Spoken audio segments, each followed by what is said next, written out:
د چات جی پي ټي د عملي زده کړې لړۍ دوهمه ویډیو ته ښه راغلاست. لکه په اوله ویډیو کې په دوهمه ویډیو کې به هم قدم په قدم زده کړو چې چات جی پي ټي څنګه صحیح وکاروو. ټول فیچرونه به یې په ډېر ساده، واضح او عملي ډول زده کړو. نن به په څلور مهمو آپشنو باندې خبرې وکړو.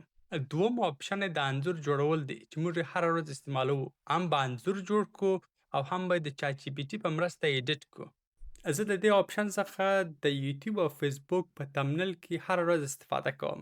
راځئ دا څلور آپشنونه د مثالو سره درته وښیم.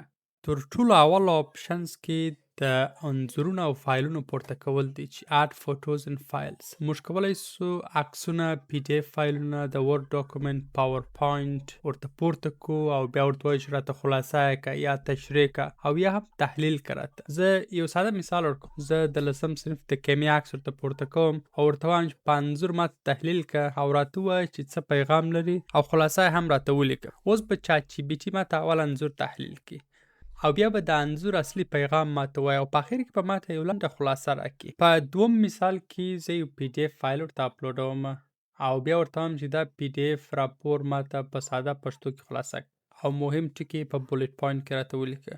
چات جي پي ټي به اوس د پی ډي اف فایل تحلیل کړي. ماته به یې ډېر په ساده پښتو کې لنډه خلاصه ولیکي او بیا به ماته د پوښتنې مطابق د پی ډي اف مهم ټکي په بولټس پوینټ باندې ولیکي. دوم آپشن یې زموږ او ستاسو د ټولو د خوښ آپشن ده د عکس جوړول. موږ په دوه ډوله عکس جوړولی سو. یو هغه عکسونه چې د چات جي پي ټي په ګالري کې پر هغه باندې صرف کلیک کوو او خپل عکس ورته پورته کوو. چات جي پي ټي به اوس د عکس راهنمایي مطابق موږ ته عکس را جوړ کړي.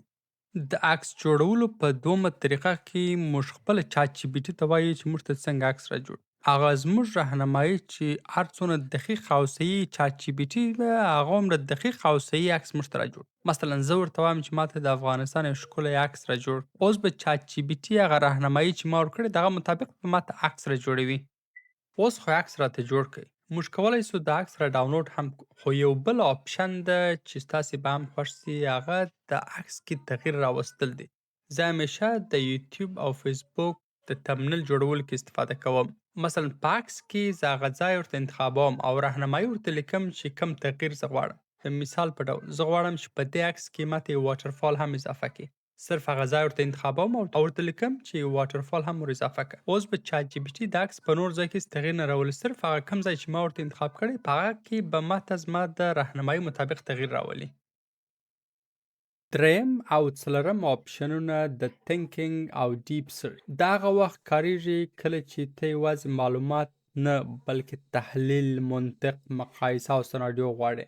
د مثال په ډول زه تینکینګ انتخابوم او زه ورته وایم چې په افغانستان کې د مصنوعي ځیرکتیا راتلونکی د کار بازار له نظره ژور تحلیل کړه. مثبت او منفي اغېزې راته تشریح کړه. د چات جي پي ټي د تینکینګ آپشن به اوس خپل تحلیل وکړي او وبه ګوري چې په انټرنیټ کې د دې موضوع اړوند کومې مقالې سته هغه به ټول درته ولولي او د هغه معلوماتو او د چات جي پي ټي معلوماتو سره تاسو ته به د سوال جواب درکړي او ورته وبه لیکي چې دغه معلومات یې د کومو سرچینو څخه راخیستی. څلورم د ډیپ سرچ آپشن هغه وخت کاروو کله چې موضوع ساده نه وي، کله راتلونکی تحلیل غواړي یا مختلف نظرونه پرتله کوو یا پالیسي یا ستراتیژي جوړوو ځان ته او یا کله د ویډیو یا پریزنټیشن لپاره قوي استدلال ته اړتیا وي. د مثال په ډول زه ورته وایم په افغانستان کې د مصنوعي ځیرکتیا راتلونکی د کار بازار له نظره ژور تحلیل کړه، مثبت او منفي اغېزې راته تشریح کړه. دا موضوع یوازې معلومات نه غواړي بلکې باید وګوري چې کوم سکتورونه اغېزمن کیږي، کوم مسلکونه له خطر سره مخ دي، کومې نوي فرصتونه پیدا کړي او په لنډمهاله او اوږدمهاله ډول څه بدلون راځي. د افغانستان ځانګړی وضعیت څه اغېز لري. دې ته ورته نور ټول په نظر کې نیسي او بیا تاسو ته جواب درکړي. د چات جي پي ټي جواب په تقریبا د 10 څخه تر 15 دقیقې وخت نیسي تر څو د دې سوال جواب تاسو ته درکړي. د چات جي پي ټي جواب به اوس لکه یو سم صحیح څېړنه چې کړي. چات جي پي ټي هغه ټول معلومات چې په انټرنیټ کې یا نور ریسرچونه هغه ټول ګوري او تاسو ته سم صحیح راپور جوړي او په راپور کې درته وایي هم چې دا معلومات د کوم منابعو څخه راخیست. تقریبا تر 8 څخه زیاتو منابعو څخه معلومات راټول کړي او بیا تاسو کولی شئ دا څېړنه د پی ډي اف او یا مایکروسافټ ورډ په فارمات را ډاونلوډ هم کړئ. د چات جي پي ټي پنځم آپشن شاپینګ ریسرچ دغه کسان لره ډېر ګټې کوي چې دوی آنلاین ډول خریداري کوي. دا د خریداري مخ ته ته ښه صحیح تحلیل کوي.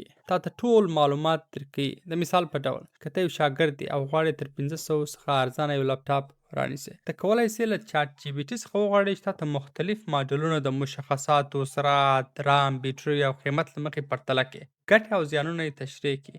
او چاټ جی پي ټي به په پای کې تاسو ته تر ټولو مناسب انتخاب وړاندې کړي. په دې سره نه یوازې تاسې پیسې بچتوئ، بلکې تاسې کولی سئ ښه صحیح لپټاپ رانیسئ.